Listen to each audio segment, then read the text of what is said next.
what I'm talking about. Wait! Okay, now, from the beginning. Hit it, boys. Welcome to Higher Ed Pulse, your Monday morning energizer covering insights and trends in higher ed marketing and enrollment. I'm Mallory Wilsey, bringing over 15 years of edtech and marketing expertise to your earbuds. And I'm Seth Odell, joining the Pulse with my own adventures from leading marketing at top universities to founding Kanahoma, one of the industry's fastest growing digital marketing agencies. Each week, we bring you the kind of insider insights you typically only find over cocktails with your pals at a conference. It's fast, it's fun, and it's designed for you, the busy higher ed professional. You're not just listening to another podcast. You're checking the pulse of higher education.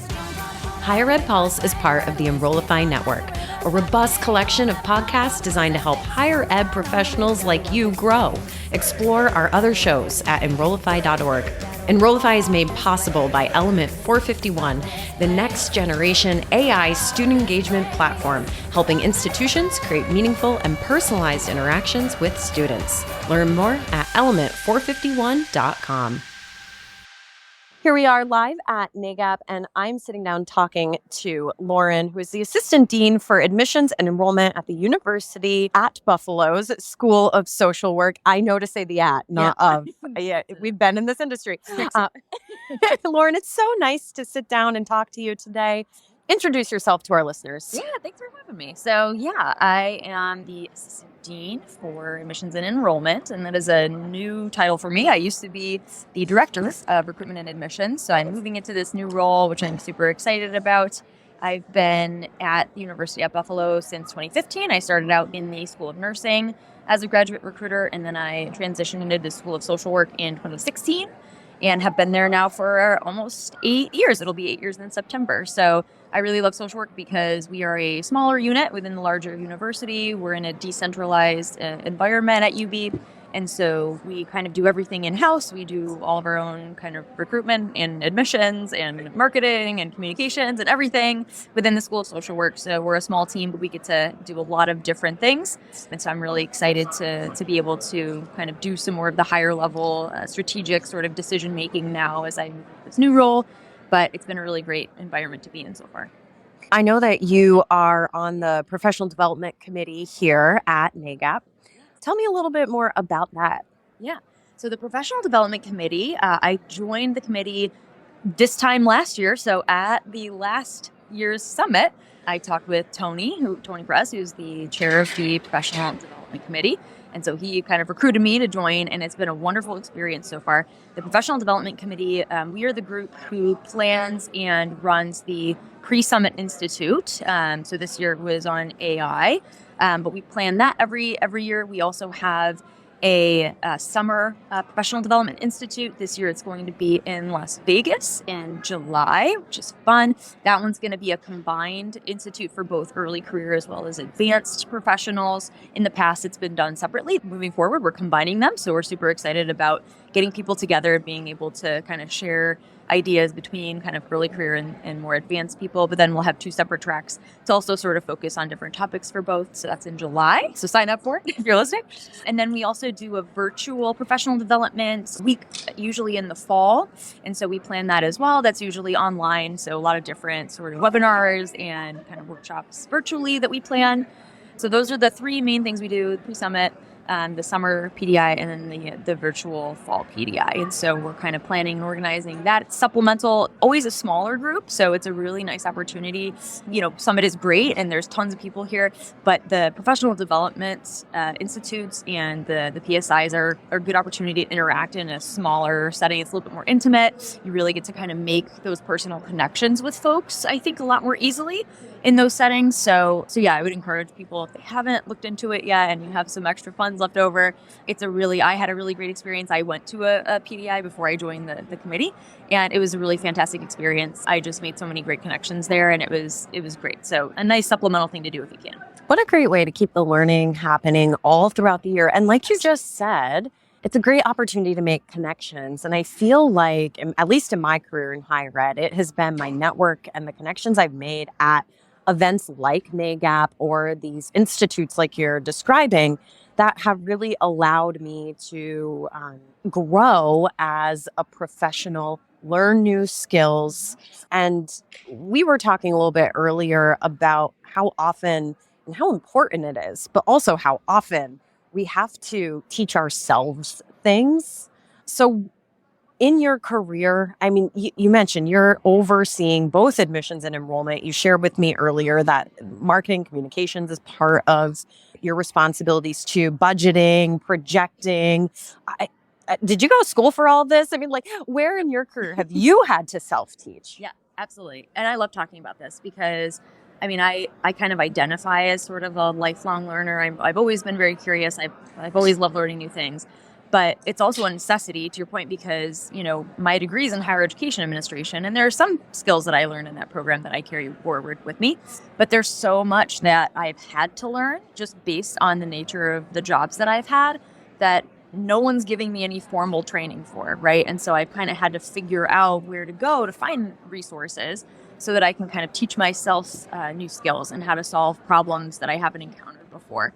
So, and I think we are really lucky that in higher ed and in enrollment and specifically, within NAGAP, we have so many great resources to go to. Oftentimes it's people, right, who you meet people and they've done it before and they're so open and helpful and willing to show you, what they've done and give you their resources and their tips.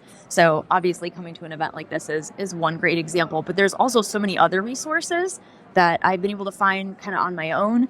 I mentioned there's so many vendors that have, especially ones that do things like marketing, they're sort of the experts in that, right? They do have the formal training and they've been doing marketing communications, for their careers. And so they have so many great resources, a lot of them free resources, like you don't have to pay for it. And that's pretty much, I've learned everything I know, about marketing and communications from places like that, free resources that have been provided by vendors, or I read books. I mentioned you before, I always plug Ann Handley's book, Everybody Writes. It's like my favorite book that I've read. It's really greatly improved my communication skills and my writing. I think that everybody can be a better writer or work on that skill. And it's also inspired me to be more creative too, because that's the thing. We're all kind of doing similar roles, but you want to stand out and you want to kind of put your own mark on it. And so I think sometimes it's easy to forget that we're human beings and we can have a little bit of fun, with our jobs, right? It doesn't all have to be super serious. And so I think there's a lot of resources out there too that have gotten me to be more creative and sort of rethink the way that I communicate with folks. I do a lot of stuff with video within recruitment. And so that's something that I didn't know anything about that before I did it. But again, YouTube is our friend. And so a lot of times it just takes a quick Google search or a quick search on YouTube to find tutorials and to find other people who will walk you through it step by step and who will show you how to do it if you've never done it before. And so it just takes a little bit of patience, a little bit of extra time as you're learning, but it's so worth it because, developing new skills, I think that's what opens the door for you to get future opportunities, right? So I think that, when my supervisor left, I think one of the reasons that the leadership even considered me for this position is because they saw all the skills that I had learned and taught myself and the ways in which I've kind of grown within the position in the time that I've been there.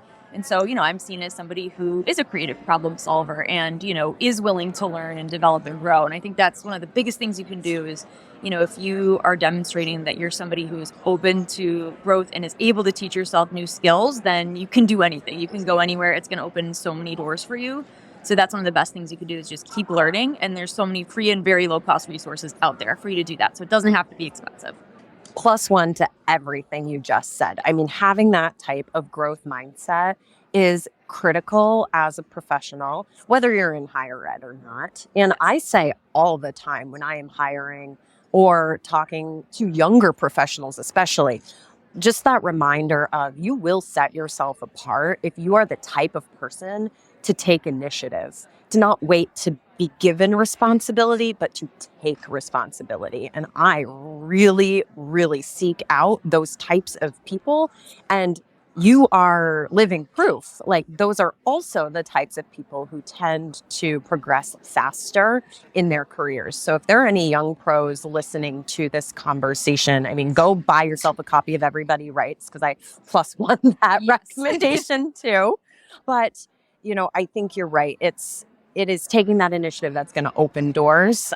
Let's circle kind of way back to something you said a few minutes ago, though, because I think you mentioned AI. And my listeners know I take a very pro stance around artificial intelligence. And I think that is actually a great example of the types of new skills that all of us need to learn and grow into. And we need to do it now. We need to do it quickly. There's going to be, I think, in the coming year or so, a divide that happens between the people who, like you, take the initiative and go teach themselves some stuff versus the ones who don't. And you mentioned yesterday morning the Pre-Summit Institute was on AI. Can you tell me a little bit more about that? Yeah, so Artis and Shane did a great job presenting. They sort of are some of the kind of leading experts. I say leading because, to your point, it is still so new that, to have any sort of familiarity with it now puts you ahead of the curve already, right? And so it was great because it kind of started for them giving some basic background information for folks who maybe are very new and don't know much about AI, right? Or who maybe are afraid of it a little bit, right? Because there is a lot of fear and kind of uncertainty surrounding this and a lot of ethical issues that I think people are bringing up, rightfully so. But they started with kind of the basics and then had some really clear demonstrations of how specific use cases, for AI in your work. I appreciated that they kind of explained the difference between and kind of showed the kind of free version of ChatGPT, which a lot of people know about, but there's also a paid version, right, which functions a little bit differently, has more capabilities, and allows you to even create your own kind of little AI helpers, which was awesome. That's not something that I knew about before they showed us. So I was super excited to learn new things. I am very beginner level with my AI knowledge as well. But even just playing around in there and seeing what it can do. A lot of it is trial and error, right? So you have to be patient with yourself when you're learning something new like this. Some of it is going to work, some of it's not, but you're going to learn from all of it. And I completely agree with you that, AI is not going away, period, right? It's going to be here. It's only going to get more complex and smarter and, higher level. So it's going to be better at what it does in the future. And so I think that you're right that the people who could kind of get in on the ground level now and understand how to use it effectively and ethically, right, are really going to be ahead. And there's things that I've used it for that already that I would never have thought like a month ago even or two to use AI for that. But I'm like, oh, instead of trying to calculate this by myself, I can just type in ChatGPT, like, what's the percentage difference in this if this and that happen? Like, it's doing math for me. And I'm like, this is great because I don't love math. So that was something I never would have thought to use it for. But I'm like, this is really saving me a lot of time and effort. And it's helping me do my job better and kind of using the data that I have better. So yeah, I think that I'm going to be very interested to see kind of what happens within AI in the future. But we already have some really great experts. Like I said, they did a great job yesterday in the session of giving us some basics as well as kind of showing us the possibilities for using AI. And there was a great Q&A session too. So we had a bunch of people asking questions that I never would have even thought of that they were answering, about AI and different use cases. And so it was really, really fascinating to hear what other people were thinking too about this topic. So yeah.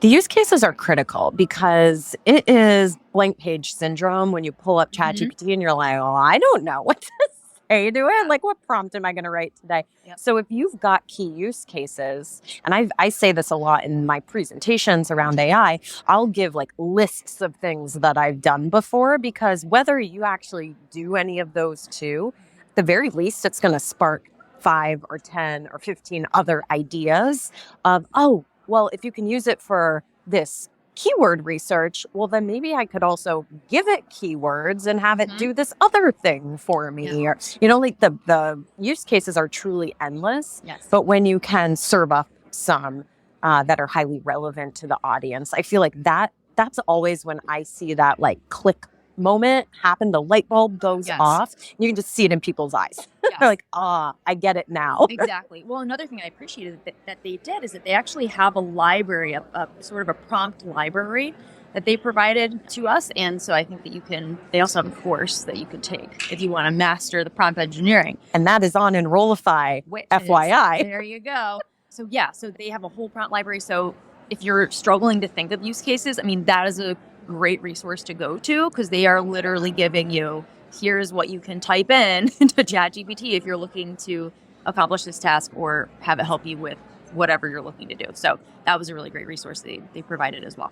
Amazing. Well, Lauren, where can listeners find you if they want to connect with you after they've listened to this episode? Sure. Great question. I'm on LinkedIn, so feel free to find me on there.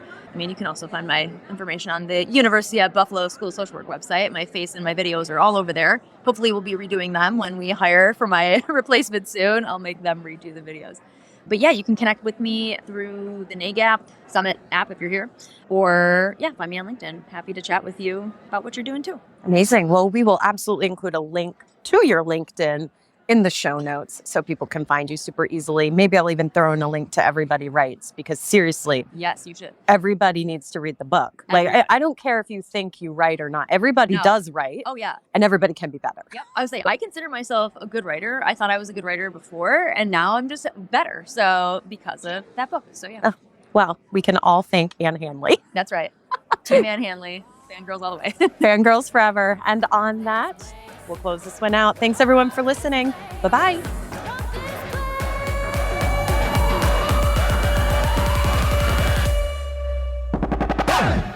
The Higher Ed Pulse is part of the Enrollify Podcast Network. If you like this podcast, chances are you'll like other Enrollify shows too.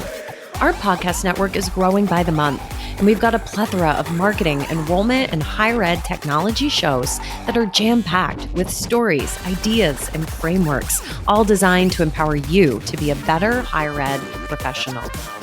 Our show helps higher ed marketers and admission pros find their next big idea and features a selection of the industry's best as your hosts. Learn from Brian Gross, Eddie Francis, Jenny Lee Fowler, and so many of your favorite leaders in higher ed. Enrollify is made possible by Element 451, the next generation AI student engagement platform, helping institutions create meaningful and personalized interactions with students. Learn more at element451.com.